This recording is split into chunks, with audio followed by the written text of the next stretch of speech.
Hi guys, welcome to మన శ్రీ ధర్మశాస్త్ర Ayyappa creations YouTube channel. So guys, ఈరోజు మనం వీడియోలో వచ్చేసి గేర్స్ ఎలా మార్చాలి కార్లో. ఫస్ట్ గేర్ నుంచి ఫిఫ్త్ గేర్ వరకు, అలాగే రివర్స్ గేర్ ఏ విధంగా చేంజ్ చేయాలన్న దాని గురించి అయితే నేను ఈరోజు ఈ వీడియోలో అయితే చెప్తాను. సో వీడియో నచ్చితే లైక్ చేయండి అండ్ అలాగే వచ్చేసి మన ఛానల్ ఇంకా ఎవరైనా సబ్స్క్రైబ్ చేసుకోకుండా వీడియో చూస్తున్నట్లయితే తప్పకుండా మన ఛానల్ అయితే సబ్స్క్రైబ్ చేసుకోండి. సో ప్రజెంట్ వచ్చేసి మనకి గేర్ న్యూట్రల్లో ఉందా లేదా అంటే ఫస్ట్ గేర్ లో ఉందా, సెకండ్ గేర్ లో ఉందా అని చెప్పేసి ఏ విధంగా తెలుసుకోవాలి. సో బండి న్యూట్రల్ లో ఉందా లేదా అని చెప్పేసి ఏ విధంగా తెలుసుకోవాలంటే, సో ఇక్కడ చూడండి మీకు గేర్ అనేది, సో నేను లెఫ్ట్ సైడ్ జరిపాను, ఇడిపించేసాను, మిడిల్లోకి వచ్చింది. రైట్ సైడ్ జరిపినా ఇడిపించేసిన, మిడిల్లోకి వచ్చింది. అంటే దీని అర్థము వెహికల్ అనేది గేర్ న్యూట్రల్లో ఉందని. సో దీని తర్వాత వచ్చేసి మనం ఫస్ట్ గేర్ ఏ విధంగా వేయాలా. సో లెఫ్ట్ సైడ్ కు పూర్తిగా జరపాలా, ఇంత మించి ఎండ్ ఆఫ్, ఇది కట్ ఆఫ్ అనమాట. సో ఇట్లా పూర్తిగా లెఫ్ట్ సైడ్ జరిపి గేర్ మనకి 1వ నెంబర్ ఇక్కడ ఉంది కాబట్టి సో పైకి అంటాము. పైకి అంటే ఇక్కడ మన ఫస్ట్ గేర్ పడింది, అలాగే అక్కడి నుంచి చక్కగా కిందికి అంటాం, సెకండ్ గేర్ పడింది. సో ఇప్పుడు థర్డ్ గేర్, ఫోర్త్ గేర్, ఈ థర్డ్ ఫోర్త్ గేర్ అనేటివి గేర్ మిడిల్లో ఉంటాయి. సో కొంచెం ఇలా పైకి అనగానే సగం మధ్యలోకి ఆటోమేటిక్గా గేర్ అనేది మధ్యలోకి వస్తుంది. ఇక్కడ నుంచి పైకి అంటే థర్డ్ గేర్ పడుతుంది, అలాగే వచ్చేసి కిందికంటే ఫోర్త్ గేర్ పడుతుంది. సో నెక్స్ట్ వచ్చేసి రివర్స్ గేర్, ఫిఫ్త్ గేర్ ఏ విధంగా వేయాలా.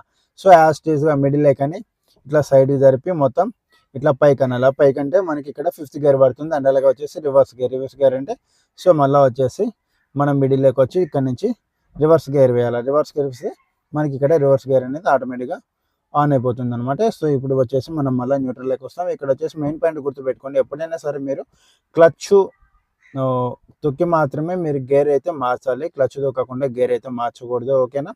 సో పాయింట్ ఒకటి గుర్తుపెట్టుకోండి. అండ్ అలాగే వచ్చేసి మనము గేర్ని 2 సందర్భాలలో, అంటే ఫస్ట్ గేర్ నుంచి టాప్ గేర్కి, టాప్ గేర్ నుంచి ఫస్ట్ గేర్కి ఏ విధంగా, అంటే ఎలాంటి సందర్భాలలో రావాల్సి వస్తుందంటే, ఫస్ట్ గేర్ నుంచి ఫిఫ్త్ గేర్కి ఎలాంటి సందర్భాలలో వెళ్తాము. ఫర్ ఎగ్జాంపుల్ బండి వచ్చేసి స్టార్టింగ్ మూమెంట్లో ఉంటుంది, అంటే స్టాండ్ బై మోడ్లో ఉంటుంది. సో ఇక్కడ నుంచి బండిని మనం స్టార్ట్ చేద్దాం, ఫస్ట్ గేర్ వేస్తాము, 0 to 10 కిలోమీటర్ పోతాము, అలాగే వచ్చేసి 10 కిలోమీటర్ టు 20, 22, 30, 40, 50, 60 అని చెప్పేసి పెంచుకుంటూ పోతాం. ఇలా పెంచుకుంటూ పోయే సందర్భంలో మనం 1వ గేర్ నుంచి ఫిఫ్త్ గేర్ వరకు పోతాము. సో ఇలాంటి సందర్భాలలో మనం స్పీడ్ తగ్గిస్తామంటే, ఫర్ ఎగ్జాంపుల్ మనం ఏదైనా బైపాస్ కానీ హైవే రోడ్లో కానీ పోతూ ఉంటాము. ఇలాంటి సందర్భాలలో మనం ఒక ఫిఫ్త్ గేర్లో పోతుంటాం. గేర్ డౌన్ ఎప్పుడు చేయాలంటే, ఒకటి స్పీడ్ బ్రేకర్లు వచ్చినప్పుడు ఆటోమేటిక్గా బండి స్లో చేస్తాం. ఆ స్లో మూమెంట్ అనేది, సో మనము స్పీడ్ బ్రేకర్ దగ్గర 20 స్పీడ్ అంటే తగ్గించుకుంటే 20 స్పీడ్లో ఉన్నామంటే సెకండ్ గేర్ వేయాలా. అలాగే వచ్చేసి ఏదన్నా టౌన్ లేకపోతే సిటీలోకి ఎంటర్ అయినాం, ట్రాఫిక్ ఉంటుంది. ఈ ట్రాఫిక్లో మనం జస్ట్ కేవలం ఒక 30 స్పీడ్ లేదంటే 40 స్పీడ్లో మాత్రమే వెళ్ళగలుగుతాము. అంటే జస్ట్ మినీ ట్రాఫిక్, కొంచెం ట్రాఫిక్లోనే ఉంటాము, ఒక 30-40 స్పీడ్లో పోతాం అన్నట్టు. ఆ 30-40 స్పీడ్కి సంబంధించిన గేర్ ఏదైతే ఉంటుందో థర్డ్ గేర్ లేదా ఫోర్త్ గేర్. సో ఈ ఫోర్త్ గేర్లో మాత్రమే మనం ఫిఫ్త్ గేర్లో, ఒకవేళ ఫిఫ్త్ హైవే బైపాస్లలో మనం ఫిఫ్త్ గేర్లో వెళ్తున్నా కూడా టౌన్లోకి ఎంటర్ అయినాము, బండి స్లో అయిందంటే, ఓకే 30-40 స్పీడ్ రేంజ్లో బండి ఉంది అంటే ఆటోమేటిక్గా ఫిఫ్త్ గేర్లో నుంచి మనం ఫోర్త్ గేర్లోకి లేదా స్పీడ్ తగ్గట్టు ఆ గేర్లోకి అయితే మారాల్సి వస్తుంది. అలానే పూర్తిగా 1 by 1 కాకుండా గేర్ అయితే మార్చుకుంటూ డౌన్ కావచ్చు. సో ఇక్కడ వచ్చేసి ఈ 2 గేర్లు కూడా మనం రన్నింగ్లోనే, అంటే ఫస్ట్ గేర్ నుంచి బండి రన్నింగ్లో ఉన్నప్పుడు ఫస్ట్, సెకండ్, థర్డ్, ఫోర్త్ గేర్లు వేసుకుంటూ పోతాం. అలాగే ఆ స్పీడ్ తగ్గే కొద్దీ రన్నింగ్లోనే మళ్ళీ గేర్లు డౌన్ చేసుకుంటూ వస్తాం. బట్ రివర్స్ గేర్ వేయాలంటే మాత్రం డెఫినెట్గా వెహికల్ అనేది పూర్తిగా ఆపి మాత్రమే రివర్స్ గేర్ వేయాలి, ఓకేనా.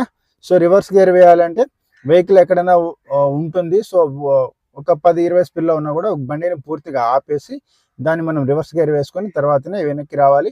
అలాగే వెనుకకు వచ్చి మనం మళ్ళీ ముందుకు వెళ్ళాలంటే మళ్ళీ వచ్చేసి వెనుక వచ్చే బండిని పూర్తిగా ఆపేసి దాని తర్వాత వచ్చేసి బండికి మళ్ళీ మనము ఫస్ట్ గేర్ వేసుకొని ముందుకైతే వెళ్తాం, ఓకేనా. ఇది పాయింట్. సో వీడియో నచ్చినట్లయితే లైక్ చేయండి, అలాగే వచ్చేసి మన ఛానల్ని సబ్స్క్రైబ్ చేసుకోండి. ఇంకా గేర్లో ఫస్ట్ ఏ గేర్లో ఎంత స్పీడ్ వెళ్ళాలి, ఏ గేర్కి ఎంత స్పీడ్ మెయింటైన్ చేయాలనే దాని గురించి అయితే నేను ఆల్రెడీ మన ఛానల్లో వీడియో చేసేసాను. సో ఆ వీడియో కూడా చూడండి. Thanks for watching. By by, జై హింద్ ఆల్.